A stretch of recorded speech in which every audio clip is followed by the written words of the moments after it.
A man is speaking out, and apparently he's saying he heard a commotion around the time that Riley was last seen in Nashville. I, what's going on here, guys? And is this the truth? What's up, y'all? It's your boy Pascal. Welcome to the Pascal Show. As you guys already know, we have been deep diving and trying to find out what happened to 22-year-old Riley Strain. As you guys already know, this young man was kicked out of a bar in Nashville. He went walking, stumbling through the streets of Nashville, and then suddenly he just disappeared. He was never heard from or seen ever again. As you know, law enforcement and the like are doing everything they can. They're searching sky, water, and land, trying to find this young man, and still there's been no sign of Riley at all.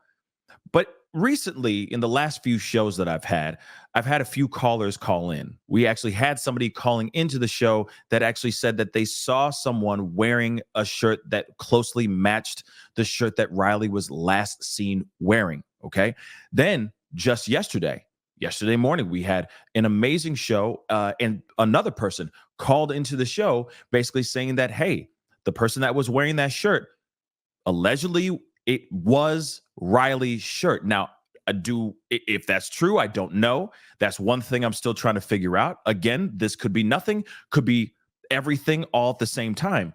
But this is important. This is the reason why I'm telling you about these things. The homeless gentleman that was wearing Riley's shirt allegedly said that he found the shirt hanging on a railing near the area Riley was last seen. So he found it hanging on this railing. He picked it up. He put it on. Apparently, there was a little bit of puke on it. He dusted it off. He flicked off the little specks of puke, put it on him, and he said, hey, new shirt, free shirt. And he went on with the rest of his day or his night. But something's not right. Now, let's be real. We don't know what's true, what's not. We don't know if this gentleman is telling the truth or if he's lying. There's a good possibility. There's a good possibility that Riley may have gotten a little sick because of being too drunk, or because he drank something that was laced. He messed himself. Maybe he took off the shirt in his drunk mind. He may have taken off the shirt and then disappeared after that. That's a possibility. It really is. Okay. But then again, something sinister could have happened to this young man as well. And the reason why I say that is because there has been new information that's just recently came out that I was like, what in the hell? We have got to talk about and we've definitely got to talk and look into this for real. But before we continue, do not forget to hit that like button down below, crush that subscribe button on YouTube, crush that follow button on my Facebook page. It'd be great to have you a part of the Pascal Show family on both platforms. Anyway, guys, let's get back into it. So let's look into this. This says, apparently there has been an eyewitness that said that he was falling all over himself. He was clearly very, very drunk, but there was also this guy saying that he heard a commotion going on, and then somebody yelling back at him, like barking at him, basically saying like, oh, no, we fine up here, which I find to be very, very interesting. And again, I keep wondering, does this mean Riley was in dire straits before his disappearance?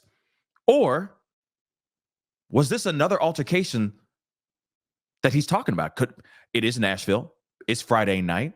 I'm sure there's crimes going on everywhere throughout the city of Nashville on a Friday night. Plenty of drunk people out there. Plenty of people wanting to be out there causing crimes. That's a possibility too. But this is very odd. Okay, so we got to take a look at this. All right, we're not reading the whole article, but I just wanted to share with you. Of course, they're doing everything they can. They're doing their search, etc. But then they say surveillance video shows him heading up 3rd Avenue alone.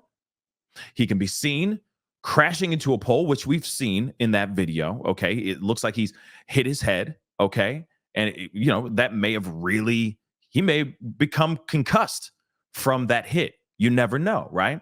So they say Fox 17 News spoke exclusively on camera to one of the last people who potentially saw Strain before his trail stops in that exact area. The man, who is part of Nashville's homeless community, spoke for the first time on seeing Strain walk his last known path sometime around 10 p.m. Friday evening.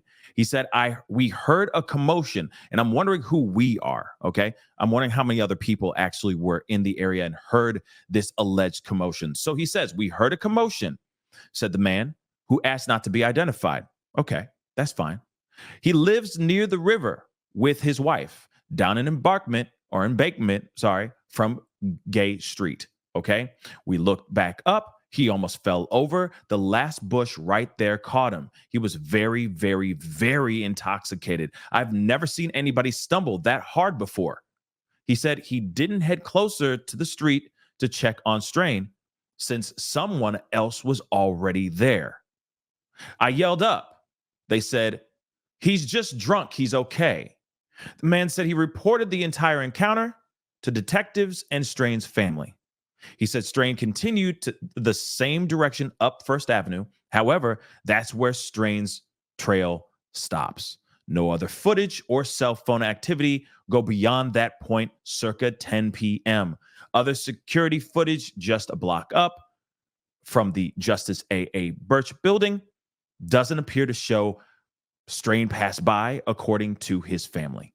But this is very interesting to me. No matter what, this is very interesting, and I'm still trying to figure out what the hell actually happened here. What is cracking in this situation? It's weird. All right. He says he hears a commotion. He looked up. He sees that this guy is very, very drunk. He's stumbling all over himself. He can't, hold it up. He can't keep it together. He says this is the most drunk he's ever seen anybody. So again, this could be a thing where he could have drank something that was laced. That's a possibility. But then again, there's a commotion. Something happened. And then somebody barked back, "Oh, he's just drunk. He's fine." That's a little bit weird. Okay. He's just drunk. He's okay. Okay. That's weird. What's going on here? Again, is there something that happened to Riley? Is there a crime that was committed against Riley before he disappeared? Did the guy who actually allegedly found the shirt on the side hanging on a rail, did he actually find it on the rail, or did he take it from Riley against Riley's will? Maybe take his phone and maybe other valuables. That's the question I still have. And I'm wondering what the hell happened here. And I hope we can get some sort of something here very, very soon, because this is odd. This is very odd indeed. Anyway, guys, that's the video. Comment down below. Let me know what your thoughts are. Where do you stand on this? Okay, I know that this story is going up, down, backwards, forwards, all the way around. It's been crazy. This case is getting thicker than a Snicker, but at the same time, sometimes we got to get a little bit messy so that we can tidy it up and really focus and hone in on what is the truth. Maybe this is a path towards the truth. Maybe it's not, but at the same time, I hope we find out something very, very soon. Anyway, guys, comment down below. Let me know your thoughts. Don't forget to hit that like button down below. Crush that subscribe button if you're watching on YouTube. Crush that follow button if you're watching on Facebook. And I'll see you guys in the next video. Be good to yourselves. Be good to one another. Talk to you guys soon. This is the Pascal Show. Bye. Pascal, you are now rocking with that dude Pascal. We be going wild.